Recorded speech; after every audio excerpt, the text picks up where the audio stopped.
Ito guys, nandito ako sa hindi naman siya tuktok.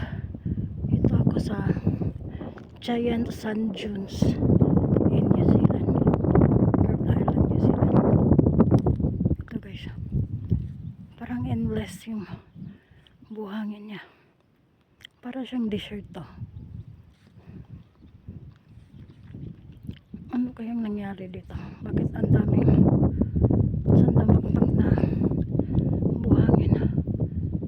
Tapos wala naman siyang dagat. Meron siyang maliit na ilog. Yan o. Tapos yung sand dunes hanggang doon pa sa kabilang tampe. Grabe.